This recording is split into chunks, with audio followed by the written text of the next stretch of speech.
Mowers with the Morgans. It's another beautiful day today, but it is dry, very dry. Matter of fact, there's no rain in the forecast for the next 7 to 10 days or so, and I need to get some grass growing. And in order to get that grass to grow, I'm gonna need water. Now, we have well water at home, and it's just not enough. You know, it doesn't produce enough to water the lawn. So I need to come up with a way to get some water on the new grass that I'm gonna plant without spending a whole bunch of money. So the first stop, we're gonna go see my buddy Adam and pick up an IBC tote.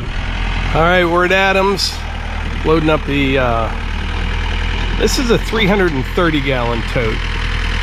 That's the bigger one.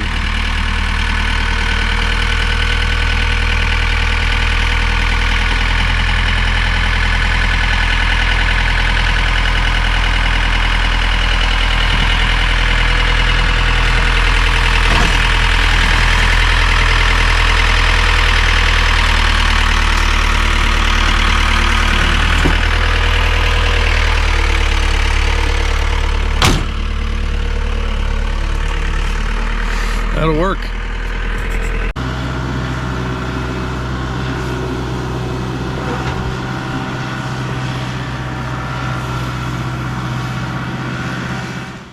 All right, so let me show you what I have going on here. I got this from Adam last night. It's a 330 gallon IBC tote. Now this had bark mulch dye in it. I don't think it's anything toxic, but we are going to rinse it out very well. I look at it as dilution is the solution. So we'll take this down to the pond. And then I also got this the other day, a little Harbor Freight 1-inch pump. Now this is a clean water pump, so it's not like a trash pump. So for the suction hose, I am gonna have to get a screen for the end of it, you know, when I draw out of the pond. But I think for today, I'll be able to just hold it and make sure I'm getting relatively clean water through it. Now I have a 2-inch pump in the garage, a Honda. It's a nice pump.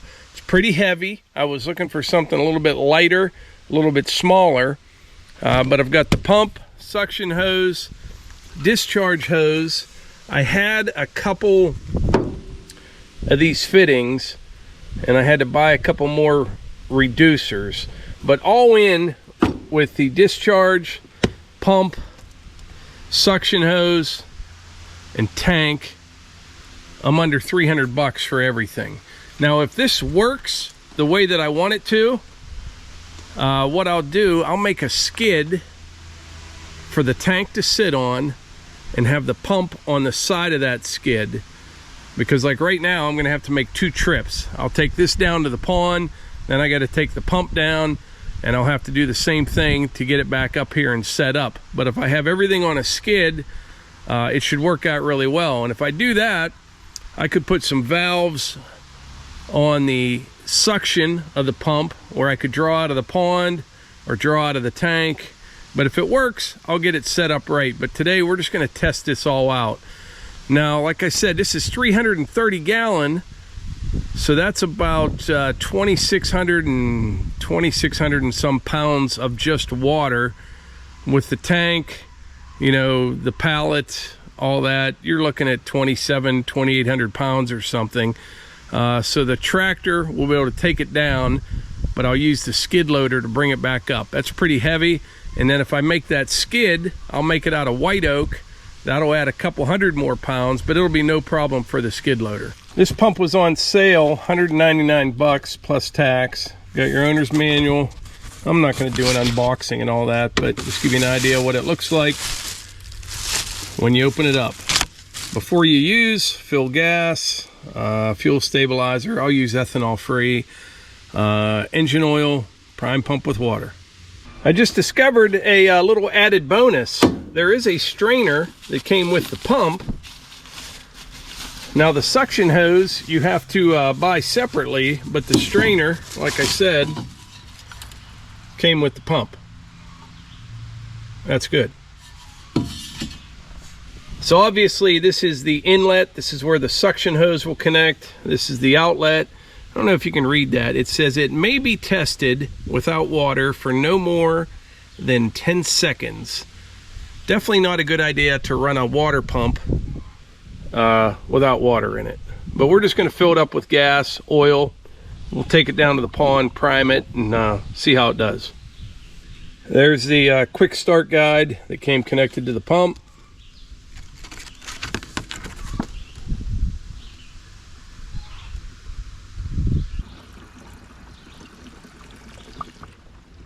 All right, we got her filled up with oil, filled up with gas. We're ready to go. What I'm going to do first is take this tank down to the pond with the tractor, and then we'll come back up and get the SideKick here. Just trying to look, see if I need anything else. Need a little bucket or something to prime it. That'll be about it. And then we'll go test it out.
All right, we're just about ready to fire up the pump.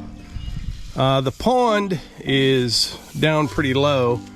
On the standpipe, I have like a foot riser that I've been taking off each fall to keep the water level down over winter, in case we have issues with the pipe getting plugged or ice or all the leaves that fall on here, whatever. But before it rains again, I'll put that riser back on there. That'll give us another foot of water level. Okay, we've got gas, we've got oil, choke, definitely on off switch. Looks like the throttle's about halfway. Let's see how many pulls it takes right out of the box.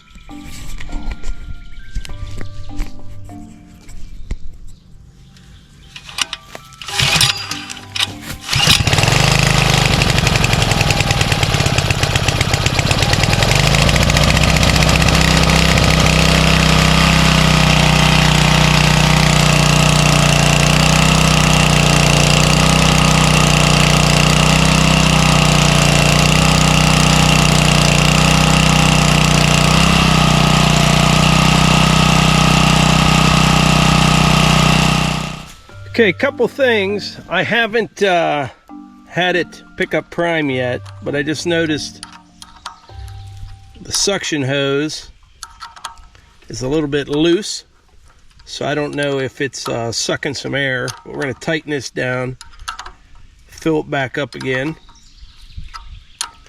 And also, when I took it out of the back of the SideKick, I noticed this had fallen out. This wasn't tight. So I got that put back in. Let's try it again. We got her going now. Puts out some water.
Well, what we have here is a classic good news, bad news scenario. The good news is the little pump from Harbor Freight works really well. Bad news is I can't get that tank cleaned out. I probably ran 1,000 gallons through that tank. Now, from what research I did, bark mulch dye is non-toxic. It's basically iron oxide. I didn't see any warnings on it, and I did some looking on the internet. It would probably be okay to water with, but my concern is everything you touch or get the water on, you still get that black dye on whatever you're spraying the water. So with that being said, I need to get a better tank, a clean tank. I don't know if you can see, there's still some dripping out of there, but yeah, this is true brown color. That's the dye that was in that. But yeah, I'm gonna have to get a clean tank. Like I said, I think I filled it 3 times. I tried rinsing, and you know, I've got a lot of pressure on that. And by the way, it took about 15 minutes to fill this, although the pump is rated at 35 gallons per minute. If you remember earlier, I showed you I have it necked down from 1 inch to 1/2 inch to get some pressure out of it. I could take that end off just for filling the tank. It'd probably fill a little bit quicker, but I need to either find a clean IBC tote somewhere, like a food grade one or something like that, or some other type of tank. You know, I have to be able to carry it with the forks. If I can't do that, this whole plan's out the window. But yeah, 199 bucks for this pump. I don't think you can go wrong. Remember which way choke is, because the first time using it, the little sticker's coming off. But that's no big deal. So I'm going to leave the pump down here for now, and I will report back once I have a clean tank. All right, after about an hour and a half of searching the internet, I found a clean IBC tote on Facebook Marketplace.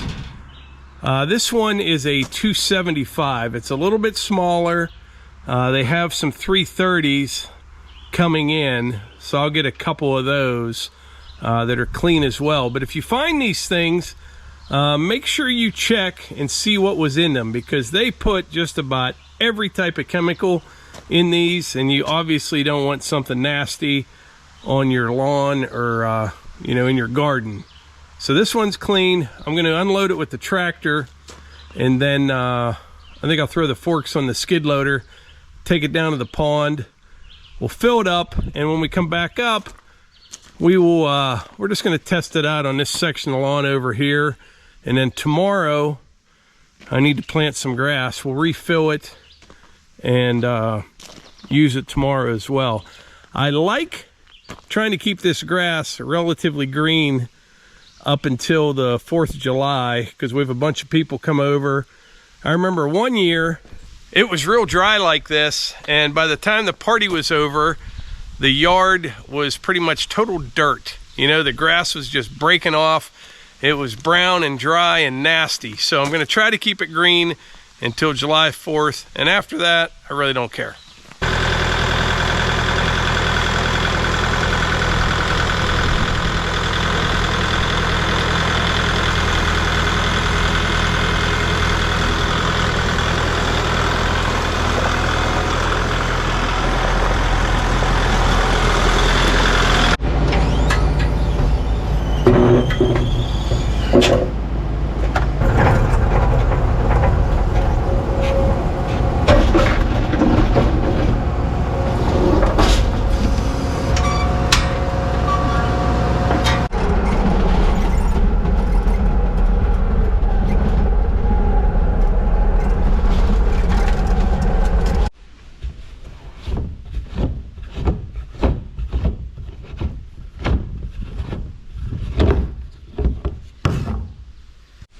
See if it's lost its prime.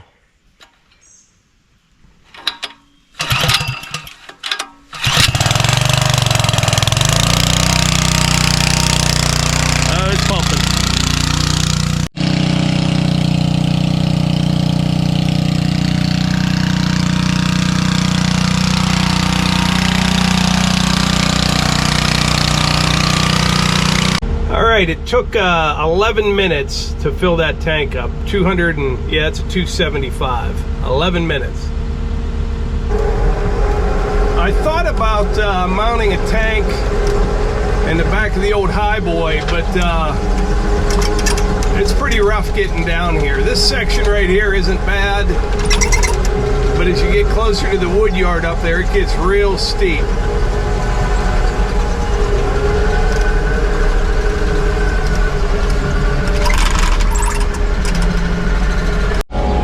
There's that giant red oak right there. I always check on that tree every time I'm down here. That's a good, that's almost 5 feet across.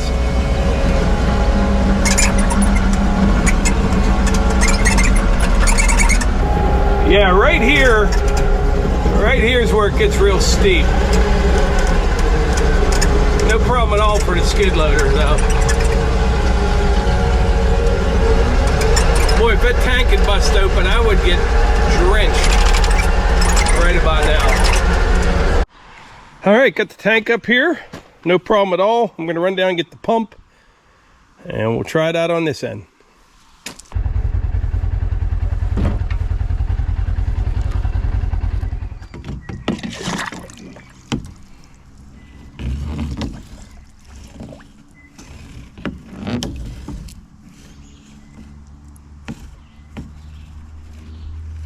Need a bungee.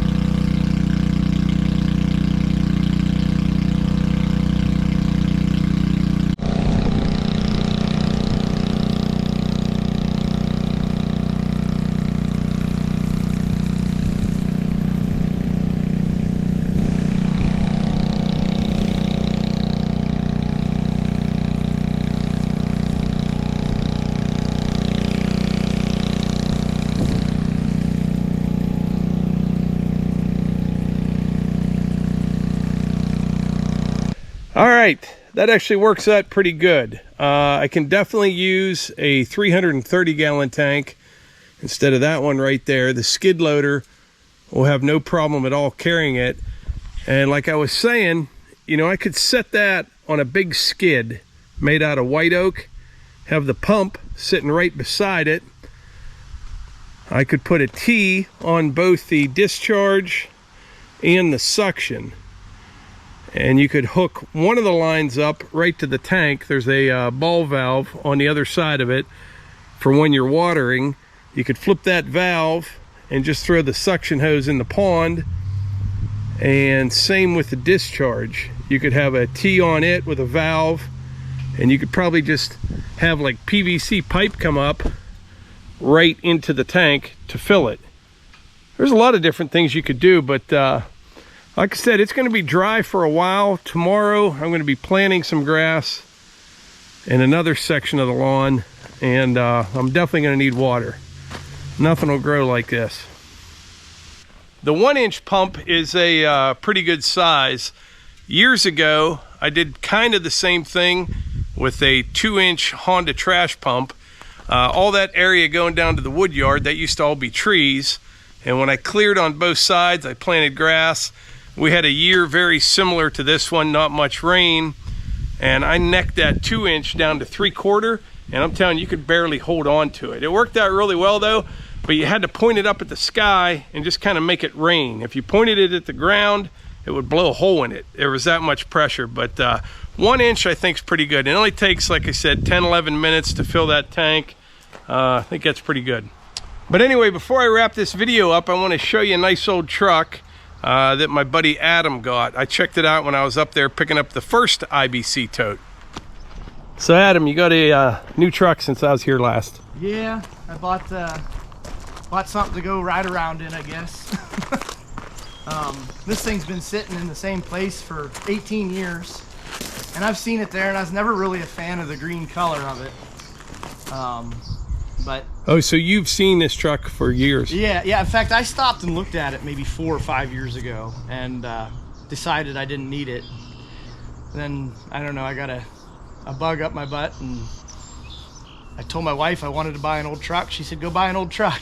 so I was out doing a job one day, and I was near where this was sitting, and went over and looked at it and talked to the guy that owned it, and we haggled on price a little bit, and it followed me home.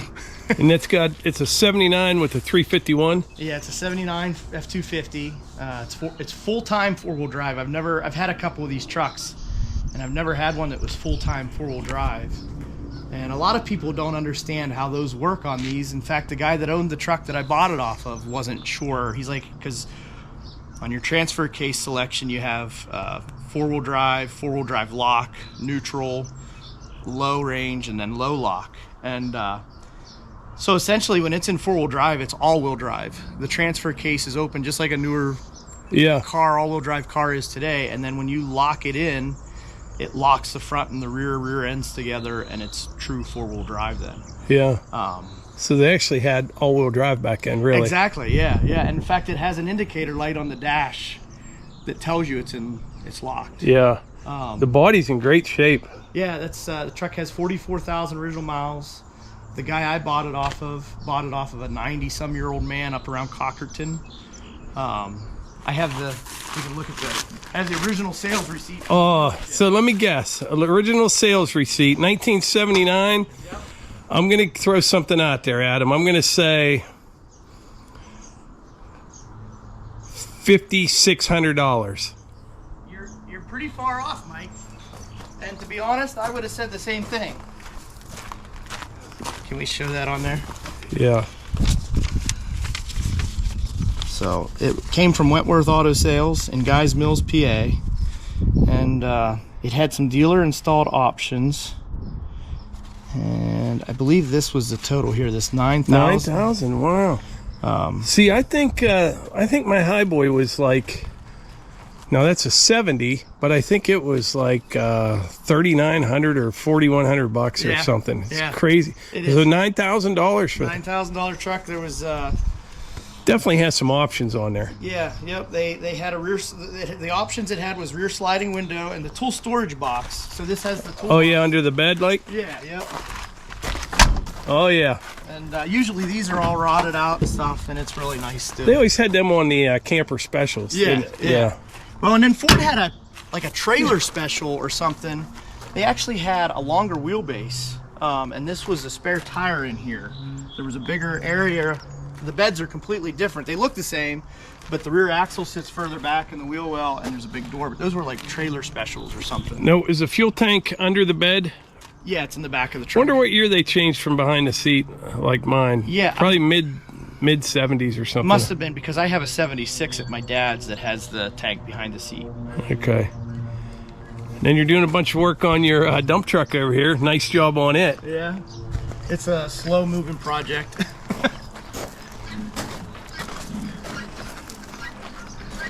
I painted the frame all up on it, and I got the bed off of it. I put a new floor in the bed, and I got to paint the bed. And eventually the whole truck's going to get painted. There's new tires on the back of it. You're pretty handy, Adam. Yeah, it's coming along.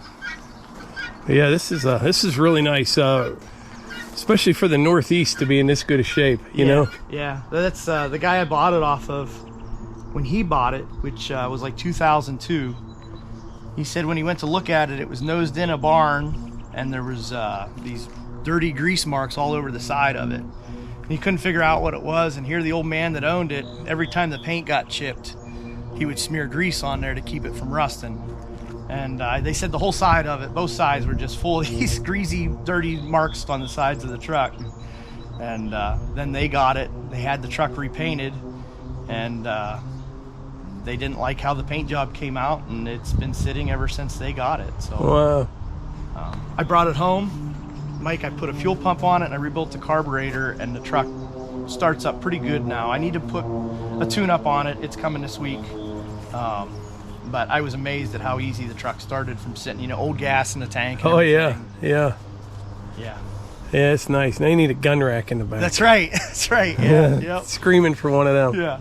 Yeah.